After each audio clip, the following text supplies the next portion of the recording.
안녕하세요, 최기모입니다. 앞에 영상 잘 보셨어요? 여러분들은 어떤 추억이 떠올랐나요? 전 드라마 시크릿 가든을 참 좋아했었어요. 현빈의 매력에 푹 빠져서 헤어나오지 못했었죠. 이 책을 통해서 김남도 교수가 대한민국 소비자의 10대 트렌드를 예측했는데요. 어떻게 예측했는지 한번 살펴보고, 이 책을 통해서 10대 트렌드가 어떻게 현실화되었는지 각각 살펴보고 향후 전망도 함께 알아볼게요.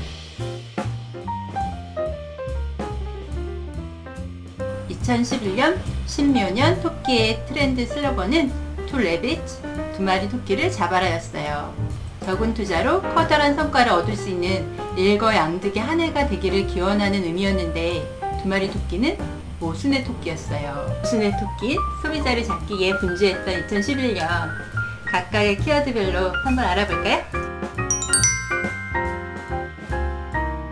작은 차이가 큰 변화를 만든다. 비슷한 성능을 가진 제품들이 본물처럼 쏟아져 나오면서 소비자의 구매를 결정하는 결정적인 요소가 커다란 차이가 아니라 아주 사소한 차별화로 이루어지는 거죠. 2011년 식품업계의 두드러진 트렌드는 디테일하게 세분화하는 거였어요. 상품의 세밀한 네이밍을 통해 디테일한 소비자의 마음을 자극하기도 했는데요. 오리온 닥터유는 상품에 뼈가 좋아하는 남해 통멸치 크래커, 비타민을 좋아하는 해남 단호박 쿠키, 머리가 좋아지는 인실치즈 쿠키 등의 이름을 달았고, 오뚜기가 출시한 스노우밸리 냉동감자는 주름감자, 팝콘감자, 반달감자, 메가크리스피, 양념 벌집 감자, 미니 해시 브라운 총 6가지 유형의 제품을 취향대로 선택할 수 있게 했어요. 변하는 날씨, 변하는 시장. 2020년 우리는 코로나에, 긴 장마에, 태풍까지 힘든 여름을 보냈잖아요. 2011년에도 유난히 기상이변이 잦았어요. 기상이변이 일상화되었었죠. KT 올해 날씨 앱은 하루 평균 50만 명 이상의 실사용자가 140만 건을 이용할 만큼 인기를 끌었어요. 개방하되 감춰라. 2020년 전 요즘 인스타그램으로 인친들과 소통하는 재미에 푹 빠져 있는데요.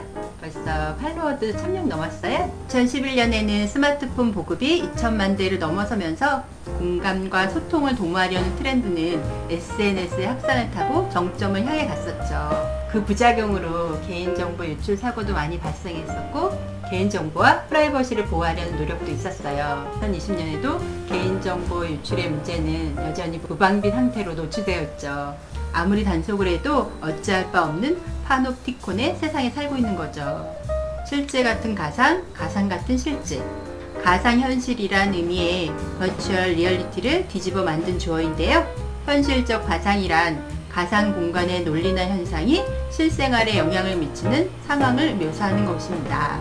인증샷놀이나 플래시몹처럼 온라인에서 한 약속을 오프라인 현실에서 지키는 것을 즐겼어요. 즉석 경제 시대.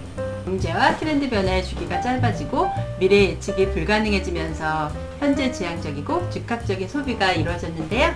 에드호크는 미래학자 엘빈 토플러의 미래 쇼크에서 사용된 말로 특별한 목적을 위해서라는 뜻의 라틴어예요. 임시 방편의 해결책, 즉석 이벤트의 의미로 쓰이기도 해요.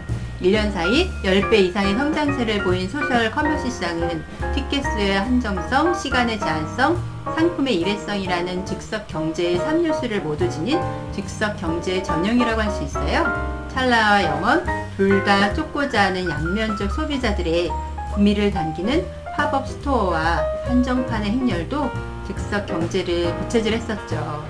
지나친 즉석 경제 반발로 플러시티 운동이 확산되기도 했어요. 2020년에도 여전히 한정판은 잘 팔리고 인사에 푹 빠져있는 우리들은 순간의 시대, 영원의 시대를 살고 있는 거죠. 바쁜 여가. 2020년 우리는 어때요? 가만히 있으면 불안한 시대인 것 같아요. 2011년 우리들도 그랬어요. 38성, 4호정, 562라는 말 아시죠? 경쟁에서 살아남기 위해 여가 시간마저 바쁘게 보냈어요. 자기 개발뿐만 아니라 혼자서 떠나는 템플스테이 등 진정한 자아를 찾는 휴가 역시 새로운 트렌드로 확산되었어요. 직접 하거나 전문가에게 맡기거나. 시크릿 가든의 김지원은 이렇게 얘기했어요. 이게 최선입니까? 확실해요? 이태리에서 장인이 한땀한땀 소비자의 전문성에 대한 요구가 높아진 해인데요. 소비자들은 목공이나 요리 등 취미활동이라고 대충 하지 않고 전문가적 취미활동을 했어요. 1대1 맞춤 운동을 지도해주는 퍼스널 트레이닝 서비스는 비싼 가격에도 인기가 높아졌어요. 내 안엔 내가 너무도 많아. 2020년엔 유재석이 유산슬 지미유의 부캐가 있는 것처럼 부캐가 유행하고 있죠. 2011년에도 정체성이 갈수록 모호해지고 다중 인격적 소비가 늘었는데요. 면도기 시장에 여배우 유인나가 등장하거나 여성 랑제리 광고에 소지섭이 등장하는 등 광고계에서 성 역할의 변화는 하나의 주류 트렌드로 자리 잡았죠. 성별뿐 아니라 세대와 연령간의 경계도 흐릿해졌는데요. 2011년 나는 가수다란 프로그램은 세대 공감을 이끌어내는 역할을 충실히 했죠. 스타에게 길을 묻다. 스타의 영향력이 시장의 판도를 바꿔놓은 해였는데요. 향후 전망으로 김난도 교수는 소셜 스탠다드에서 셀럽 스탠다드라고 하는데요. 소셜 스탠다드란 다른 사람에게 어떻게 보일 것인가에 신경을 쓰는 것이고, 셀럽 스탠다드란 스타들이 어떻게 입고 있는가에 초점을 맞추는 거예요.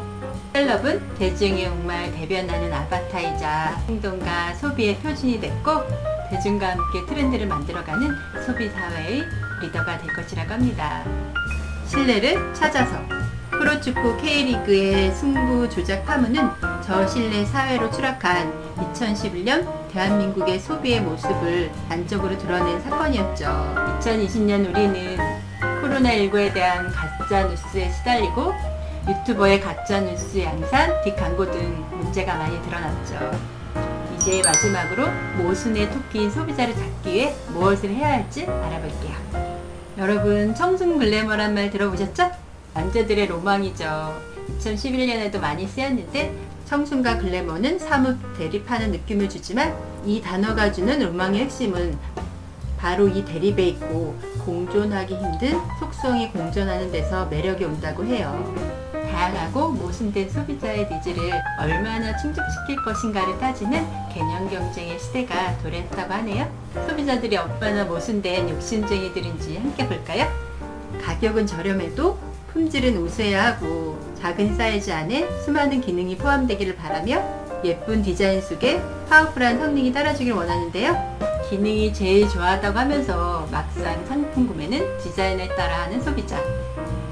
유행에 따르고 싶어 하면서도 자기의 개성도 표출해야 하는 소비자. 평소에는 자린고비처럼 아끼면서 자기가 좋아하는 상품에는 기꺼이 투자하는 소비자. 어느 한 소비자도 만만하지가 않죠. 이런 소비자들의 마음을 사로잡는 것이 참 중요할 텐데요. 김난도 교수는 이렇게 권하고 있어요. 감성 마케팅에 대한 얘기를 하는데요. 우리는 지금 2020년에 기능을 넘어 감성의 시대를 살고 있잖아요. 기능이 기본을 구성한다면 감성은 구매 의사를 좌지우지해서 기능과 감성이 하나 되는 디자인을 만났을 때 소비자들은 비로소 지갑을 연다고 합니다. 두 번째는 디테일 마케팅이에요. 작은 차이에 민감한 소비자들과 자기가 보고 느낀 것을 실시간으로 공유하는 소비자들이 늘어나면서 디테일 관리가 매우 중요해졌어요. 끝까지 영상 함께 해주셔서 감사합니다. 지금까지 책이 제게 전해준 행복과 행운을 여러분께도 전하고픈 책이모였습니다. 제 영상이 좋았다면 구독과 좋아요 부탁드려요. 다음에 또 좋은 영상으로 봬요. 안녕.